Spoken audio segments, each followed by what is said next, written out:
And welcome to the December session of the Center for Grateful Leadership. And we wonder if we have any children out here today. You were all invited, children, but I see a lot of adults. And Roxy, I don't see my camera. I'm not sure what happened here, but you know my voice, you know my face, so we'll just go with that. And we have a great word search for kids and adults. Wonderful words: appreciation, caring, genuine, grateful, gratitude. These are all the things we are living and breathing. And I want to welcome every single person. I see a lot of familiar names. And this is such a special, special session. I mean, we're talking about the holidays, but we're also talking about how are we making this time of year in these dark times light up. And actually, this is the Festival of Lights. Hanukkah starts tonight, so that's just one coincidence. But I'm sure there are many, because we are all here filled with light, and it's our gift and our pleasure, and I would say our obligation to share that light. So I want to tell you a little story. Roxy, let's go on to our main presentation.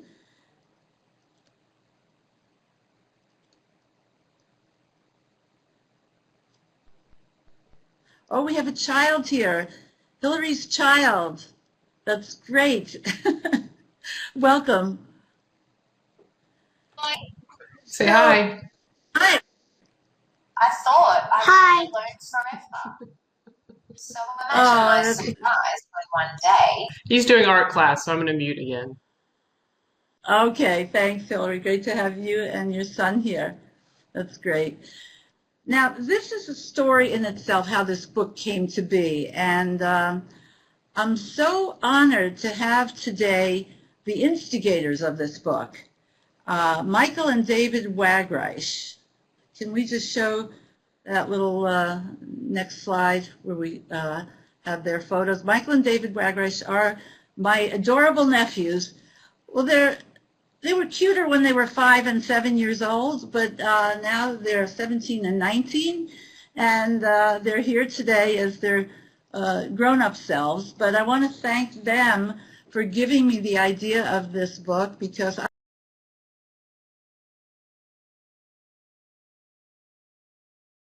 Looks like Judy has dropped off.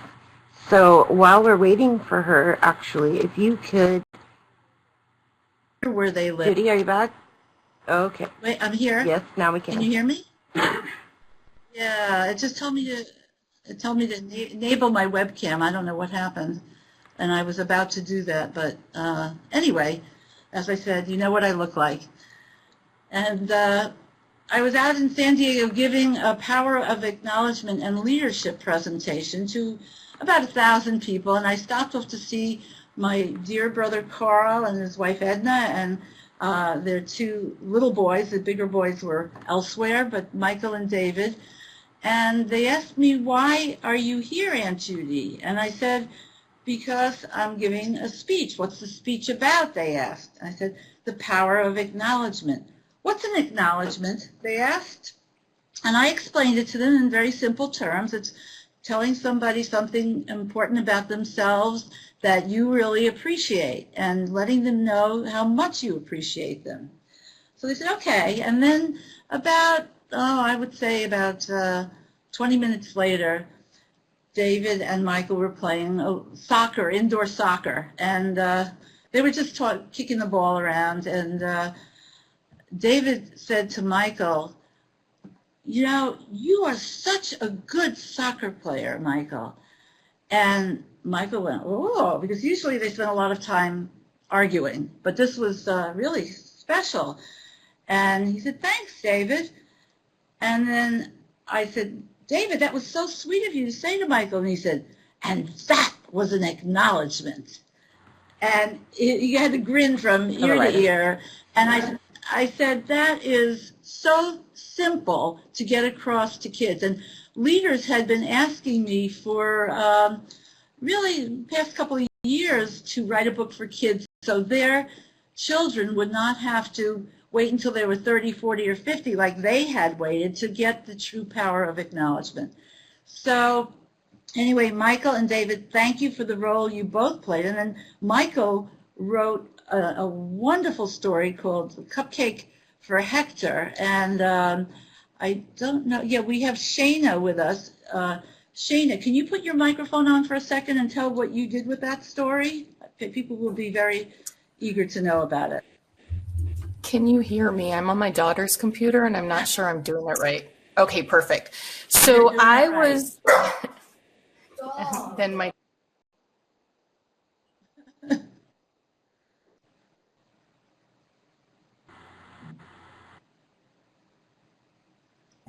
Okay, sorry about that. So I was active duty Air Force and I was deployed in Iraq, and that has always, this is one of my most favorite stories. And it's really my most favorite story because it's so pure and there's just so much love in it and just unconditional acceptance. And so while I was in Iraq, we had a program where we could videotape or record on like a little CD-ROM things and send them home to our kids. So I still have that disc and I recorded that, and I think I sent you a copy, Judy, at one point. But I know that I have it somewhere. And that just, it reached my heart when you told me that the difference that story made. So we have brought in a superb storyteller, a professional storyteller named April Armstrong. And I know April. I'm honored to know her.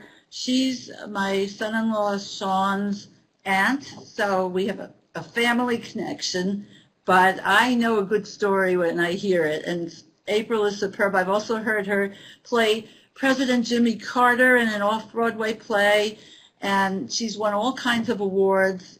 And I asked her, I said, can you read this Cupcake for Hector story? Because to be truthful, that's the favorite story of a lot of people. Michael, I hope you're listening.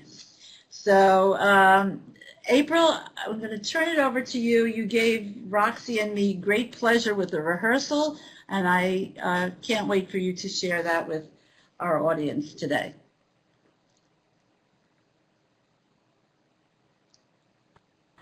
April, I don't see your camera connected.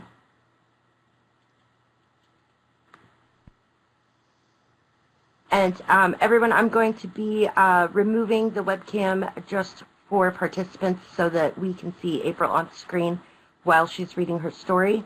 Once she is finished, then you will need to reconnect your webcam. Okay, so I just want to make sure. Can you hear me? I can hear you, but I don't see your face. Okay, I will stop my camera and start it again. Okay, and if Paul, if you and Sophia could go ahead and shut your cameras off just for the time being.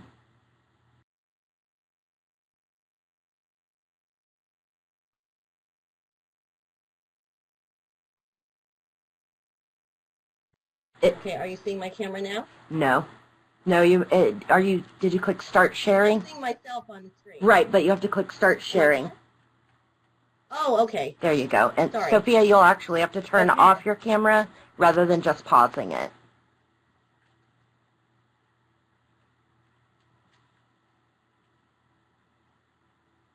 Sophia, can you hear me?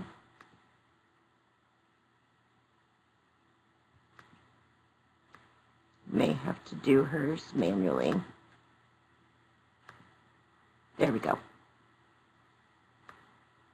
Okay. April, it's all you. Okay, great. Thanks so much.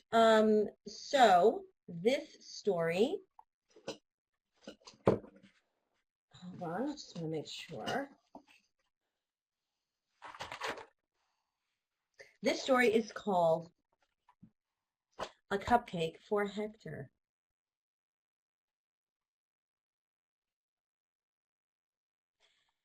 It was a beautiful sunny California day, and Michael was very excited. Tomorrow he would be 7 years old. and he knew that wonderful things were in store for him. He was doing great on his soccer team. He loved the sport and was a natural at it. The coach and his proud parents let him know about his growing skills. Michael loved to go to school. His first-grade teacher made him feel good every time she let him know what a good job he had done on a project or on a spelling test or just on a regular homework assignment. It made him want to try even harder, and the next time, and whenever it was that she assigned in class. After his mom dropped off his 5-year-old brother David and him at school, he headed to his class. On the way, he saw Hector, the janitor, cleaning some of the classroom windows.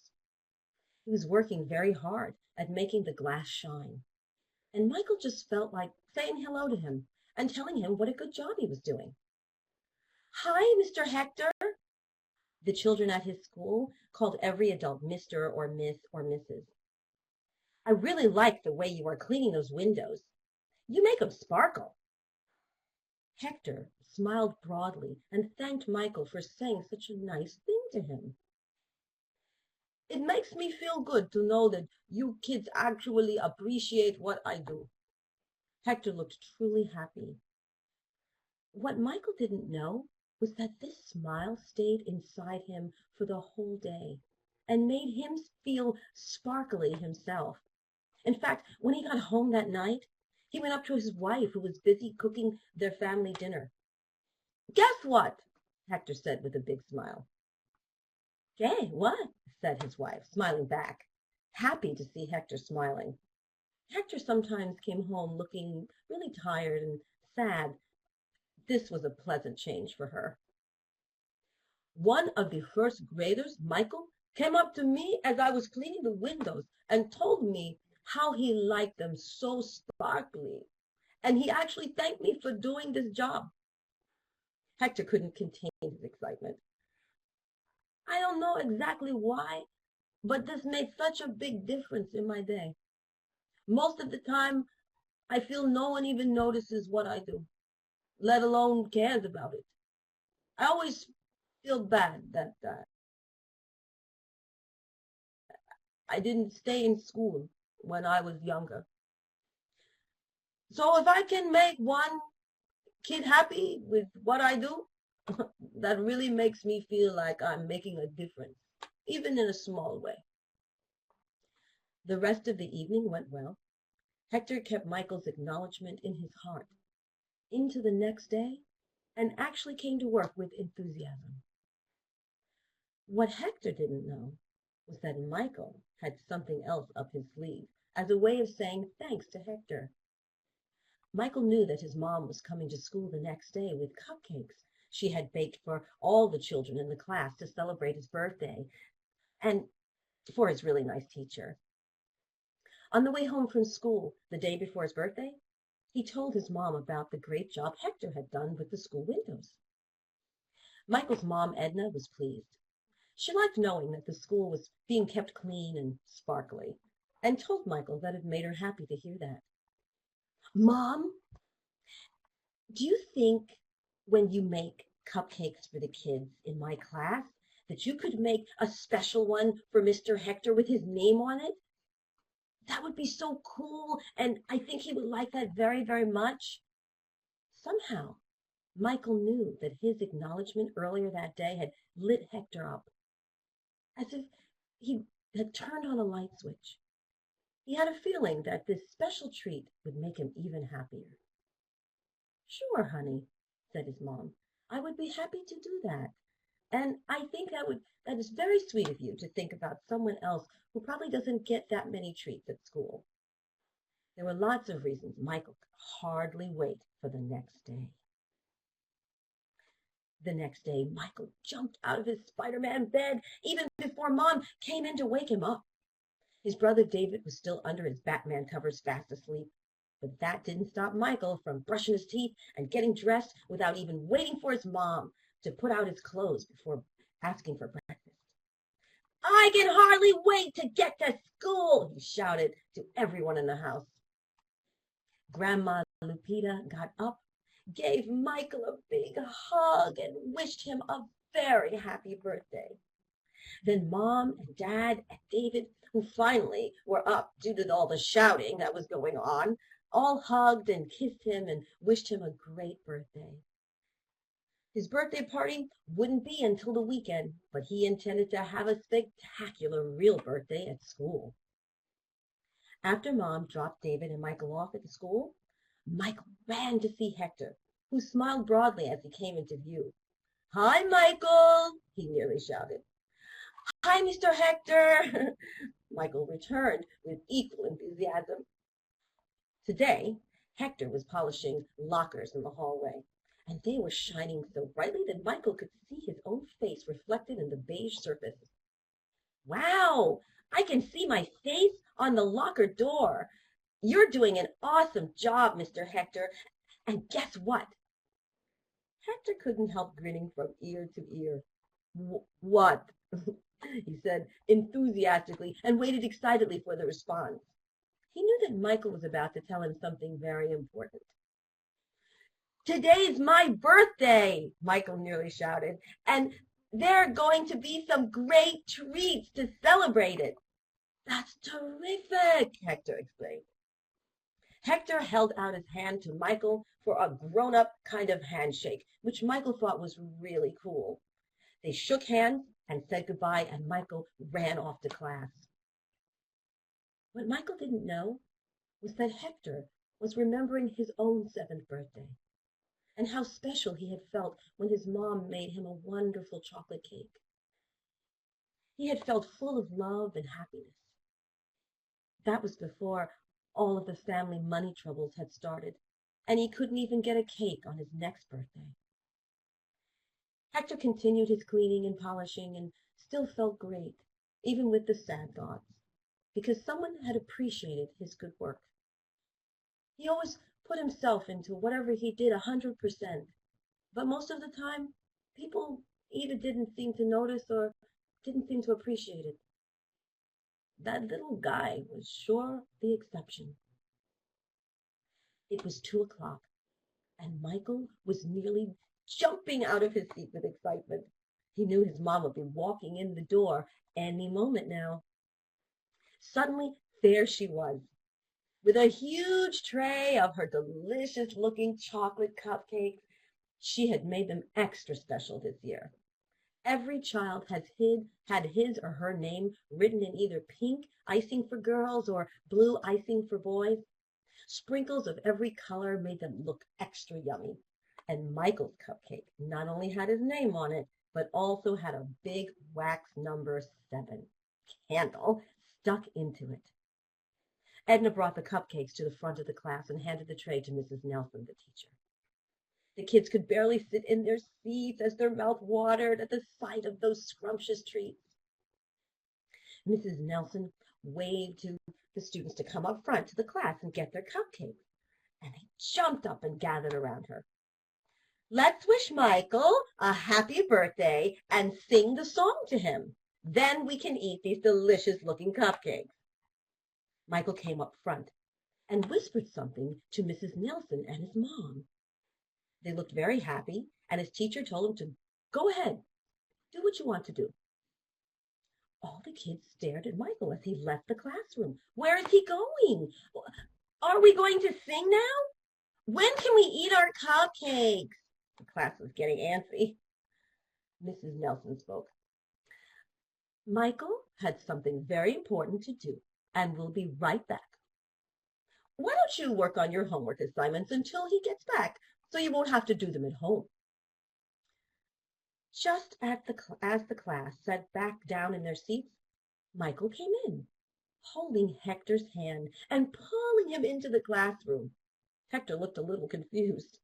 Come on, Mr. Hector, come on. Before the children started gathering around the cupcakes once more, Hector reached up to the tray and found the one with Mr. Hector written in beautiful green letters surrounded by sprinkles. He took one of the little paper plates and put Hector's cupcake on it and handed it to him proudly. Then the class began to sing the happy birthday song, and Michael got swept up into the music of the 22 voices and the glowing candle with the big 7 on it. For a minute, he forgot all about Hector. When the children each had taken their cupcake with their name on it and sat down to eat, Michael went over to Hector, who was just standing there holding the cupcake on his little plate. "Eat it! Eat it!" It was then that he noticed something that made him a little nervous. He saw a tear trickle down Hector's cheek. Yep. "Are you okay, Mr. Hector?" Michael wondered what could have happened in such a short time. His mother Edna noticed the tear as well, and she spoke to Hector in Spanish for a minute. They were both from Mexico, and he answered her in Spanish. Edna smiled as she listened. "Michael," she said, "Hector is so happy that you included him in this celebration that he is crying tears of happiness. You did a very good thing, sweetheart. I'm so proud of you." By then, Hector had wiped away the tear and was starting to eat his prized cupcake. "This is so delicious, Michael. I thank you from the bottom of my heart for including me in this. I never had a cake or a cupcake with my own name on it, and it is very, very special." Michael took the 7 from his cupcake and put it on Hector's plate. "I would like you to keep the candle, too. That way you can remember this day after you finish the cupcake." And then he ran off with the other kids to play with puzzles and finish out the day. It had been a very, very good birthday for Michael. The end.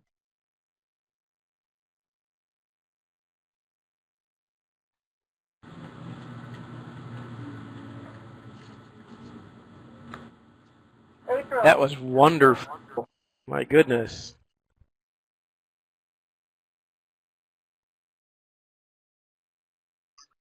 April, thank you so much. That is just the best reading of that story imaginable. And in fact, with your permission, we're going to create a little video of it so that other people can see it and know how to reach you if they want you to tell stories at their gatherings.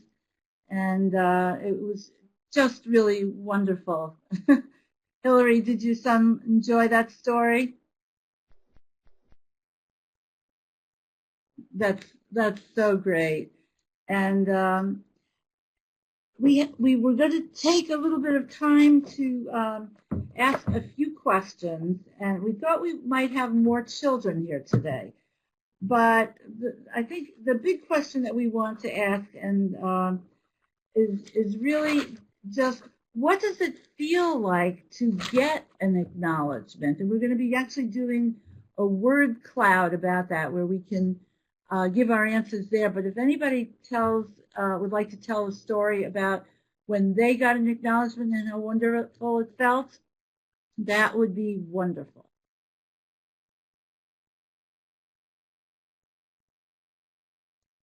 Anybody? Any volunteers?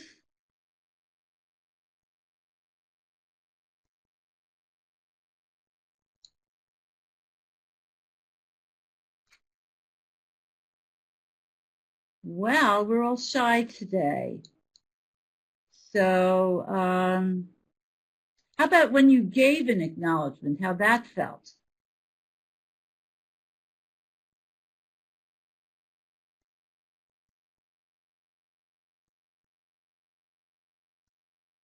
Michael Wagreich, not to single you out, but do you have anything to say about how this acknowledgement of having your story read by April Armstrong feels to you? You have a microphone? Yeah, can everyone hear me? Yes. Great. This is the little boy you saw. Yes, 12 years later. Well, it was really special. It didn't feel like it was a story about me. It felt like it was a story about someone who who was a lot more receptive to the people around him, I guess. But nonetheless, it was a really, really pretty way to describe a story that I guess I felt like didn't really mean that much at the time, but in hindsight, really, really did mean the world to somebody else. And I think that that's kind of the spirit of what my Aunt Judy is trying to convey with this story. And I think to translate it into something that I do a little bit more often today, which is speech and debate at the end of every round, even as things get really, really heated about really hot button issues, we still at the end of it all shake hands and tell each other good debate or great speech. And it's something that we might not necessarily think is too important, but can make all the difference to somebody else who we just might not know their circumstances.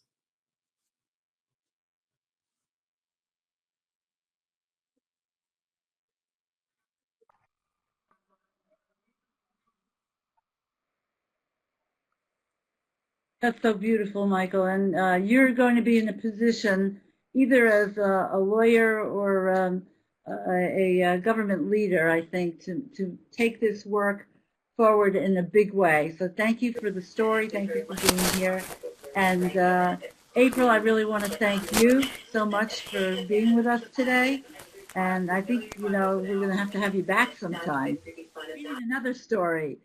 But thank you. And have a way you can see to how you can reach April. You can visit her, www.aprilarmstrong.com. So thank you. And now we're going to go on to our next wonderful, I don't know if I should call these people entertainers, but this is celebrators. We're celebrating the holiday.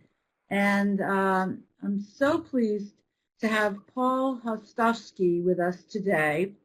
And Paul and I met in a very unusual way. We both had one person in common that we cared deeply about and didn't know of the other, unfortunately, until she passed away. And that was my cousin, Barbara Wagreich, who was both deaf and blind. And Paul is a sign language interpreter, a Braille teacher. He does everything with the deaf-blind community. And he gave a eulogy for Barbara at a celebratory event for her, and I gave a eulogy. And we got to learn so much about her that we didn't know. He was her interpreter for 30 years. And he's written a book, a beautiful book called Deaf and Blind, and it's about a community most people don't know anything about. I knew about it because my cousin was a member, and he did a magnificent job with her, which I learned so much about in his day-to-day experience in that eulogy. And then I learned that Paul is a poet, and he's got 10 books of poetry. And I read some of the we exchanged The Power of Acknowledgment for poetry. And so I read his, he read mine, and he's written such moving poems. He's been on Garrison Keillor's show, on the radio, on public radio. He was, his poetry was read. And now I want to introduce Paul and have him read 3 gratitude and acknowledgement related poems. Paul, thanks a million for being here today. Can you hear me?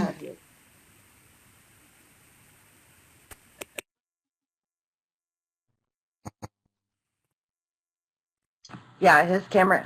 Yeah, I can see him. Yeah, he's right above you. Is there something to do to as well? Oops. Something I need to do to get my video up there? I don't see it, but if you can see me, that's fine. And you can hear me okay? I can only see Roxy. Yeah, there's quite a... Roxy, if you give me a thumbs up. Is the audio good? Okay. I can hear you. Okay, great. It's very echoey. Okay, I'll go ahead and read the first... Paul, can... Should I go ahead and read the first poem? Can you try to mute and unmute your microphone again? It's very echoey.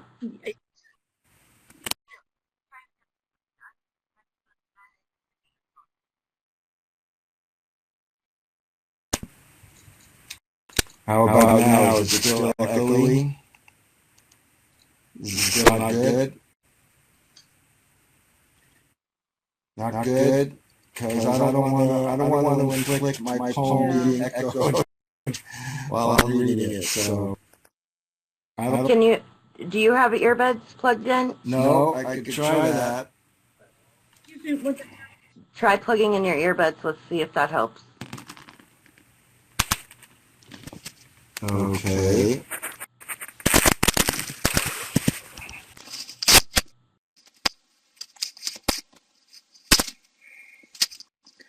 We appreciate your Okay, well, now the everybody, earbuds are for the plugged in. technical Are you issues still today. hearing the echoing There stuff? we go. Been Huh? No, that's much better.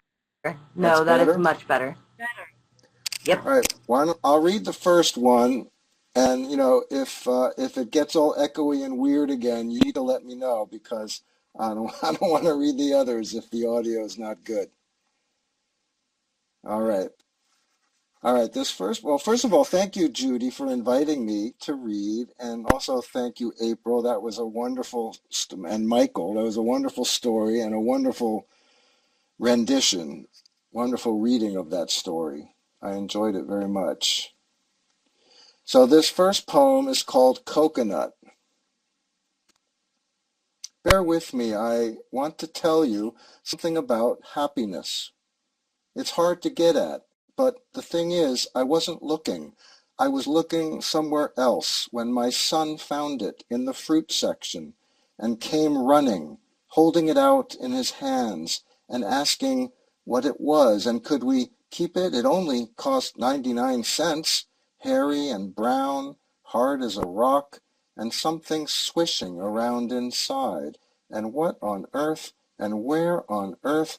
And this was happiness, this little ball of interest beating inside his chest, this interestedness beaming out from his face, pleading happiness.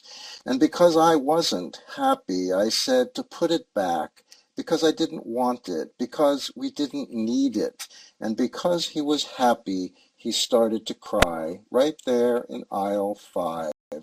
So when we got it home, we put it in the middle of the kitchen table and sat on either side of it and began to consider how to get inside of it.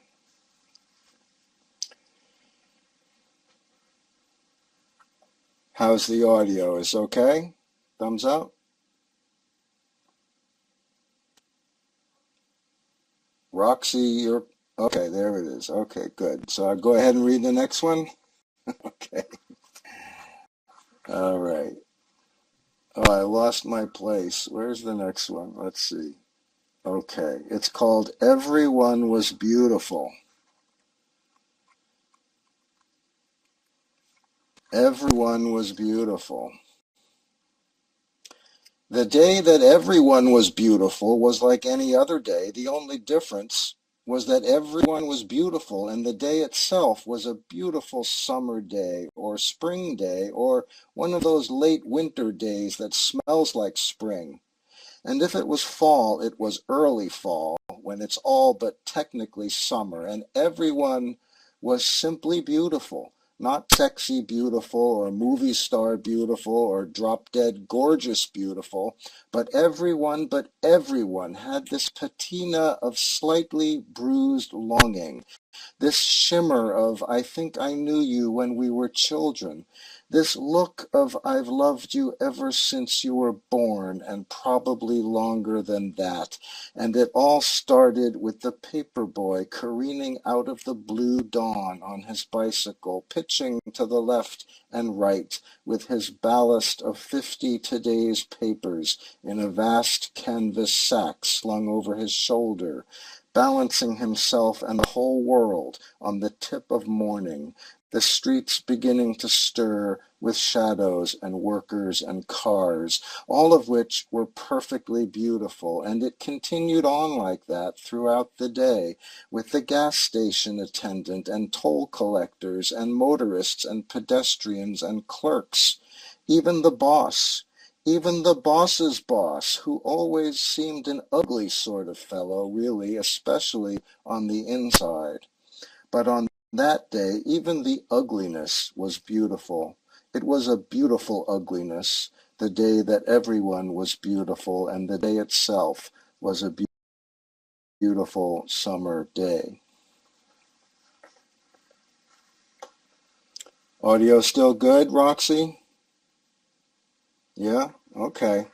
I just noticed that that poem talks about gas station attendants. Do they still have gas station attendants? I guess I haven't seen one in a long time. Isn't it all self-serve these days? Maybe not. Okay, then I guess I'll read just one more. And this one is called Late for the Gratitude Meeting.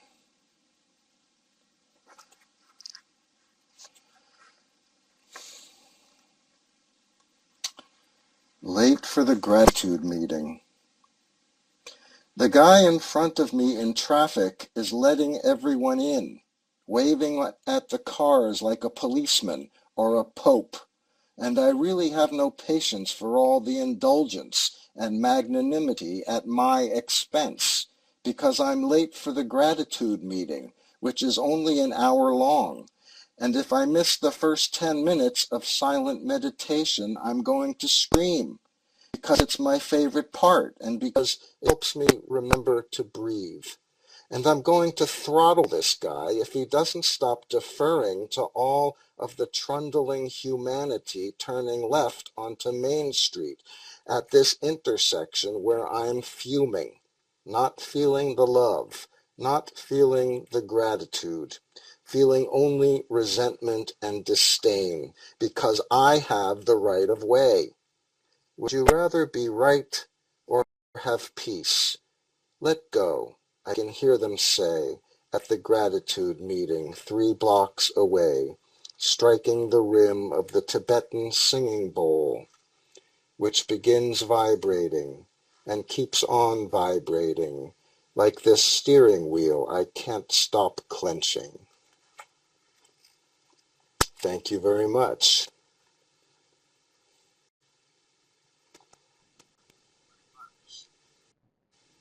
Paul, those were amazing. Every time I've read those all several times, and each time I get all teary because you reach our humanity, and that's, I mean, being late for the gratitude meeting. It's such an ironic title, you know, and the way you carry it out. It's a lesson for all of us because it's so easy not to be, you know.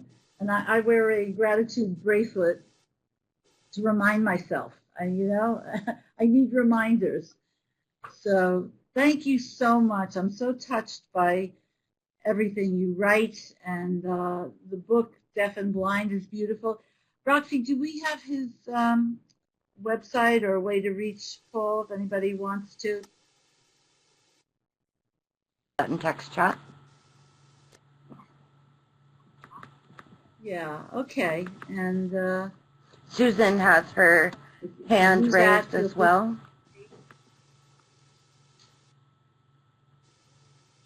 Yeah, Susan. Yeah, so I wanted to say that the irony of, especially of the being late for the gratitude meeting, I can appreciate it as I laugh about myself, and I also will say a bunch of years back, one of the priests at my church, I'm Roman Catholic, Italian Roman Catholic, just how it goes. Anyway, he said in his sermon, he goes, one of the holiest places in the world is inside this church, and one of the most unholy places in the world is in the parking lot after church. And it kind of is a similar thing where you're like, you know, all these people, we get together, we pray to God, and you get in the parking lot, you're like, what the hell? And people are cursing at each other. So it's the irony of being late for the gratitude meeting. I can like 100% appreciate it that it's that's when you need it the most. So I agree with you, Judy, on having the constant reminder. And then I also wanted to say something about before, I think it was Michael that spoke about the story. And, you know, it is the little things that matter so much. I was talking to a friend the other day, and she made some comment. Oh, I have to say this without getting choked up. She's a 4-time cancer survivor. And she said, you know, I don't know why I'm still alive. And I said to her, it's so clear to me, because when I think about things I've suffered in my life, I think about how minutiae they are compared to what she's been through, and she has this amazingly positive attitude. So I'm very clear for me why she's still alive is because she's this happy person walking about the earth, having survived cancer 4 times. And that gives me hope. So, it's the little things that make a difference. So beautiful, Susan. Thanks, Susan. All have to remind yourself every day to be the person we want to be. And I need a lot of reminders. And some of you remind me of it too. But anyway, thank you, Paul. And Roxy put the way to reach you in the chat. It's just www.paulhostovsky.com. It's HOSTOVSKY.com. And thank you for being here. Now we have one other wonderful entertainer celebrator, let's call her. And her name is Sophia Angelica. And I met Sophia a number of years ago when her mother and I were both being interviewed on the same program of a Spanish language radio station in New York. And Sophia was there, and we got to chatting, and I had just written The Power of Acknowledgment for Kids. And so I gave her a copy of it, and she apparently fell in love with it and went so far. She's a professional singer and songwriter, and she's been at the UN repeatedly for many important cause-worthy events. And she's all over, you know, singing and releasing new songs all the time. Unfortunately, we're only going to have the time for one of them, Sophia, and that is the one I have to love best, called The Power of Acknowledgment. So thank you, Sophia. Do you want to say? Thank you, everyone. Let's hear your song for us. Yeah, I just wanted to say thank you for inviting me to this event. It's very inspiring. I did get inspired by your book and felt like I had to write a song. It just came naturally. And I've been really passionate about social causes ever since I was little, and this is definitely one of the most important social causes because it's the little things that happen day to day in life. So so thank you for inviting me. I hope you all enjoyed the song, and I played I sang this song with my dad, who's here listening somewhere, because he plays the guitar, he plays classical guitar. So I thought it'd be nice for the holiday season to include family within whatever I do. So I hope you all enjoy, and The Power of Acknowledgement. And everyone, just due to the size of the video, I was unable to share the video within the platform. So I am going to be sharing my screen, and we will be able to watch the video that way. I am not completely sure about audio, so I'm going to unplug my headset. That way you can hear the song through my own speakers.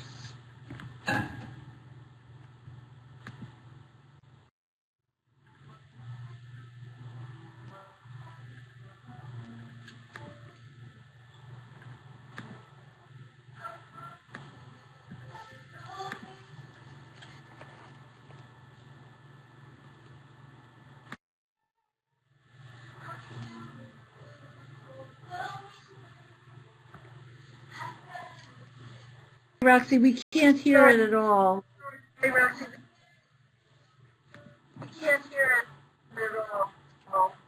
You're not able to hear the audio at all? Yeah, I will. Very faintly. I'm going to share the link in text chat. Yeah.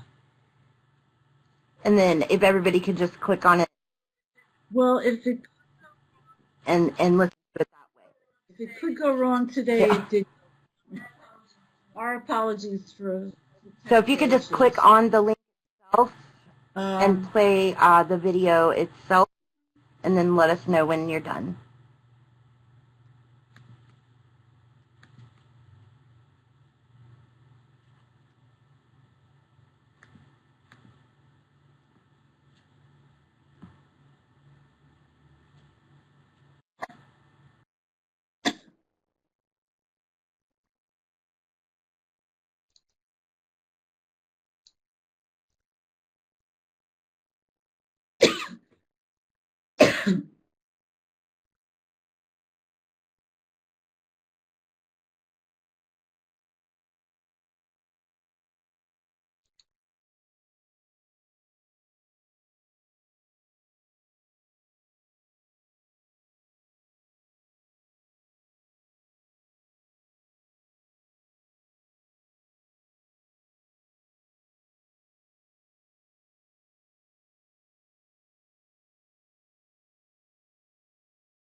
Thank you, Sophia. Have most of you had a chance to listen to a good part of it? I hope so, but play that link later if you can. Yeah, it's a worthwhile song. We hope it's going to be #1 on some hit parade one of these days soon. Thank you for doing that, Sophia. And maybe you'd like to compose a song about grateful leadership too. They go together. Sure, why not? Yeah, thank you for the opportunity to be here. Thanks to my dad, Andrew Nitkin, who's in the participants, for doing this with me on last minute notice, but we had fun with it, so thank you. That's wonderful. And okay, so I think that wraps up our entertainment. We have a few things to go through. If you can stay, we have our wonderful contributors who do contribute every month. And I'm going to start with the acrostic. Harry Waldron is an amazing contributor, and he has done this for months and months and months and months. And this is about grateful giving. And if you like acrostics, you can see that every line is the beginning of a letter with a wonderful word that comes together at the end.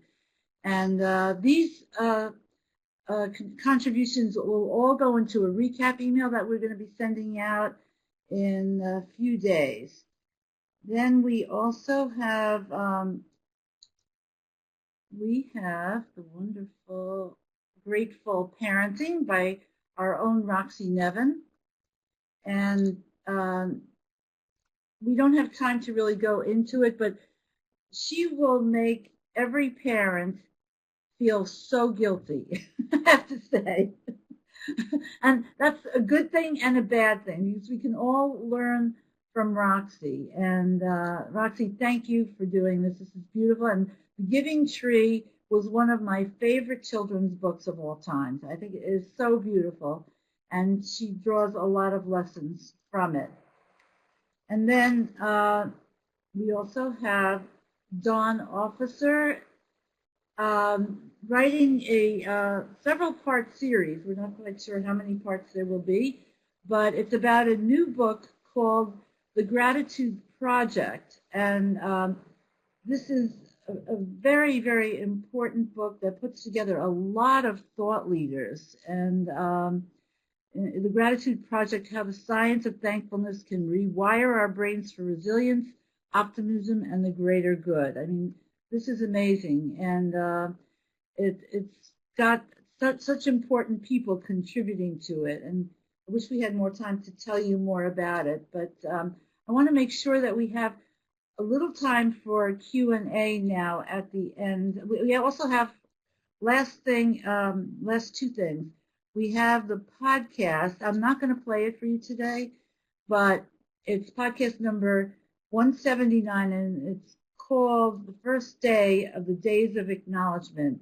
And just to tell you a little bit about it, I love the holiday of Thanksgiving when everybody remembers to be grateful. But my goal is to have everybody be grateful and show appreciation to others every single day of the year. So I decided to declare it an international holiday, and it's hashtag 365 Days of Acknowledgement. And we'd love to have you all join in and contribute to it in any way. And it's on LinkedIn, it's on Twitter, it's on Facebook. And we really want to bring this to the world and have it be a holiday, not a one-day-a-year holiday, but an everyday holiday. So please join us in that. I'm so excited about that. All right, we have a moment for the word cloud, and this is kind of a fun question, but Roxy, they have to go to their cell phones to do this, right? Or their computer. I've posted the link in the text chat at least 4 or 5 times during this webinar, but you can go to www.minty.com and you will enter in the code 1993419, as you can see it at the top of the screen there.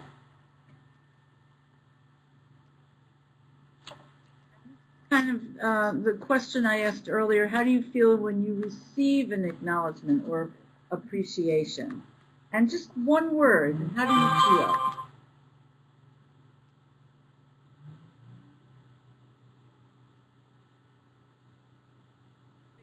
And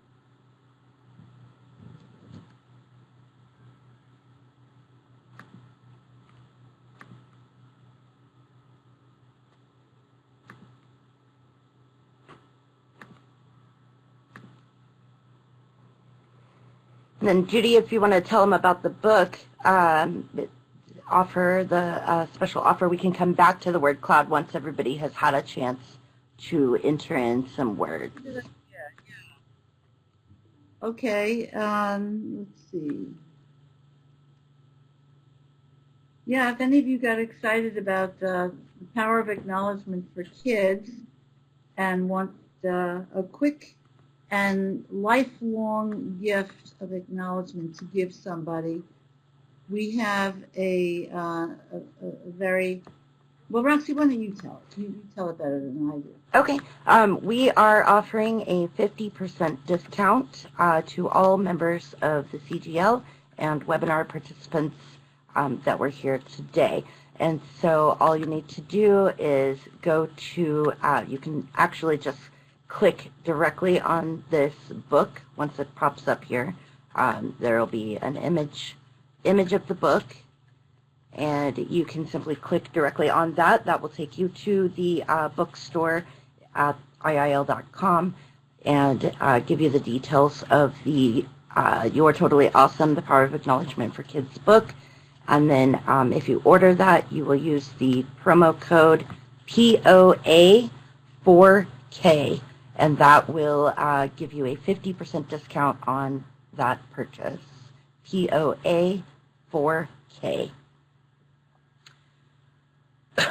And I don't know if anybody has connections with schools or programs that help take care of children or do children's care.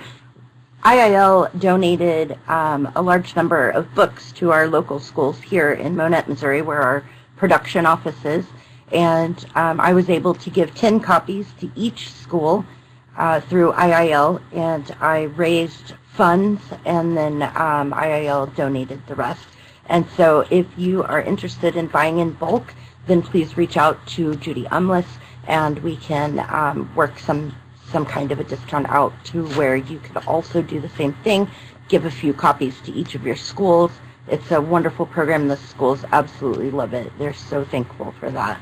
And it's, I can honestly say, I think it's made an impact here in my own town. And we've had discussions with the teachers and things about how wonderful and amazing this book is. And truth be told, I don't know if you have read it or not, but if you have not, this book is one of the most fantastic anti-bullying tools I have ever run across. By allowing kids to read it and reading it with them and going through the stories, if you catch them at that right age, it really makes a huge impact in how they feel about bullying. And I know this with my own kids. They were raised on this book, and it's just such a fantastic tool to use. Thank you, Roxy. You said it much better than I could have, so I appreciate that. Okay, so I'm not sure if people figured out how to use the word cloud or not. Should we take a look at that?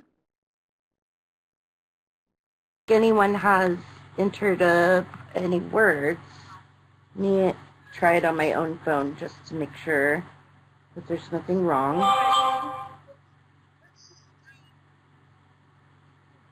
I think we'll skip it. And for now, does anybody have any questions? I think we've lost some of our talent, but Sophia is still here, and Roxy and I are still here, and we know these entertainers, celebrators.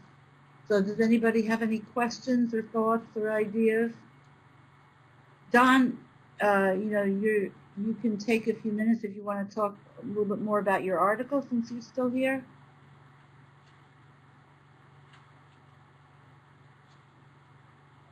Can you hear me? Yeah, thank you. Yeah, all right. Yeah, I just wanted to mention that we're going to do, you touched on it briefly, we're going to do a series on this book because it's not a big book and it's not a hard read, as I mentioned, but it's really packed full of great insights and ideas and science and personal stories, the whole shebang, all about gratitude and how it can be used. And I think for anyone who aspires to be a grateful leader, it would be a tremendous resource, because they would find something that linked to a situation. I'm sorry, did somebody ask a question? All right. Okay, that's really about it. I'm going to run it on through the winter months, and only I think another 2 or 3, but that would cover just about everything. And we're hoping to make some connections with the editors. We're hard at it, trying to. I think they're busy promoting it right now, but we're going to see what we can do. And we do have some. I have some connections to some other organizations that I'm hopeful will yield some, maybe a guest speaker. That would be really cool. Wonderful. Okay, we'd love to have them, Don, and thank you for your monthly contributions. I also wanted to mention that another one of our members, Thomas O'Shea, is going to be contributing a column starting next month. We put together some gratitude and acknowledgement videos for us with some commentary, and he picked some real winners, so that'll be a nice addition. Okay, well, anybody have anything to say? I want to wish everybody who is here and everybody who will be listening in, in days to come to this webinar. Thank you so much for being here. It was really wonderful. I want you all to have wonderful holiday celebrations. Whatever it is that you celebrate, may they be filled with light.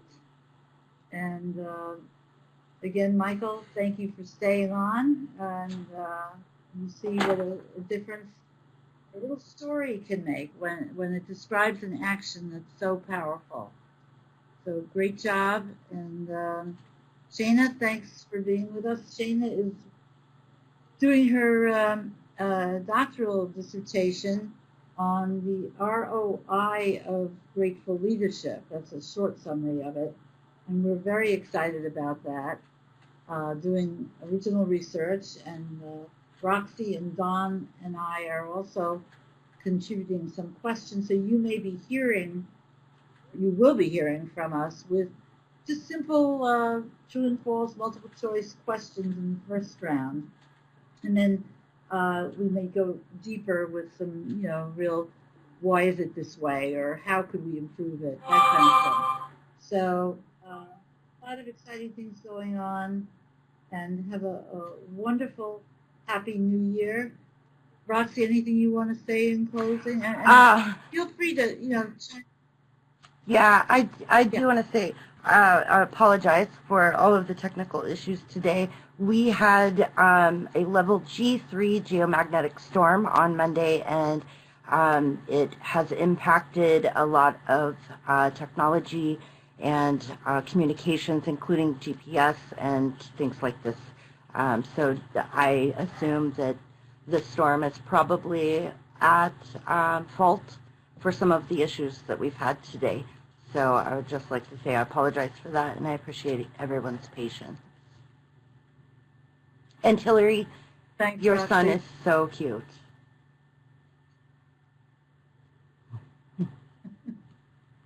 And please thank him for being here. I completely agree. Good. He enjoyed it too. If anyone is in northern states, because of the solar storm that we had, the northern lights should be visible tonight all the way down almost to Chicago. So if you are a sky watcher, then watch the skies this evening for some pretty lights. Thank you. That's beautiful. And that's talking, it's opening and closing with the light. And let's keep that light shining. Thank you, Harry. Through the holidays. Harry put a great link. I love this website. He put a great link in the text chat. It's spaceweather.com. It talks about the geomagnetic storm and the solar flares and CMEs that caused it. But it's very rare for northern lights to be as bright and things this far south. So even in Missouri, we'll be able to see them, and it's fantastic. A G3 storm is about middle level. A G5 is the highest. With a G5 storm, you would see northern lights all the way down to the Caribbean, and it would have massive power failures, and the power grid would be in real trouble. So we hope that we don't have that, but that could happen at some point. Okay, so let's end the recording, and anybody who wants to can stay on and chat. Yep. Thank you so much for being here, all of you. Thank you, everyone. Have a great day.